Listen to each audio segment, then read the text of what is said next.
Kahit bawal, ilang motorsiklo pa rin ang namataang dumadaan sa bike lane. Kaya po ang Transportation Department may pinag-aaralang plano para sa mga motorsiklo.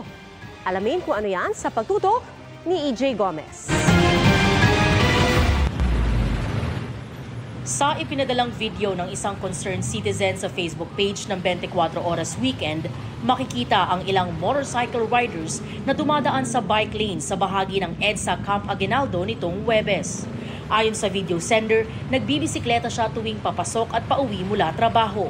At ganito lagi ang eksenang nararanasan niya sa bike lane.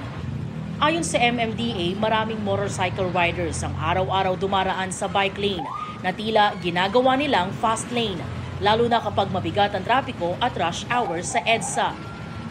Sa datos ng MMDA Traffic Engineering Center, nasa 170,000 motorcycle ang tinatayang dumaraan sa EDSA kada araw, kumpara sa mahigit 1,000 na nagbibisikleta araw-araw.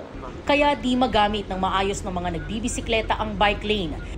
Nagugulat na lang ako, sumusulpot sila sa tabi ko or sa gilid ko. Minsan may time pa na nasasagi ako tapos wala na lang pakialam yung driver.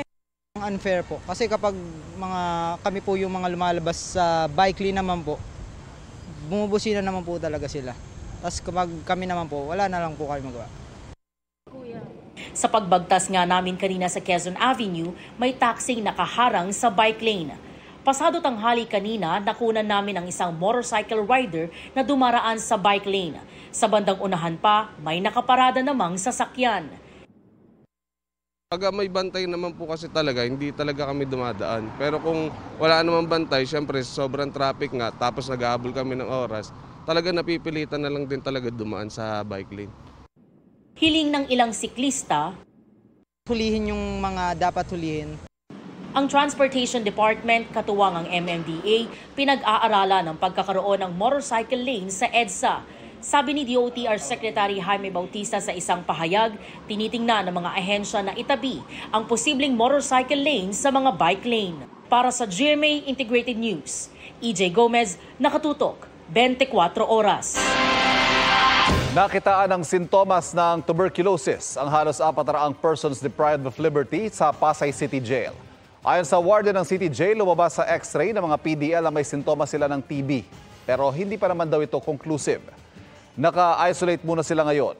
Bukas susuriin ng mga PDL para matukoy kung sila ay positive talaga sa TB. Isa pang Pinay athlete ang sasabak sa 2024 Paris Olympics. Siya si Joanny Delgaco, ang kauna-unahang Pinay rower Olympian.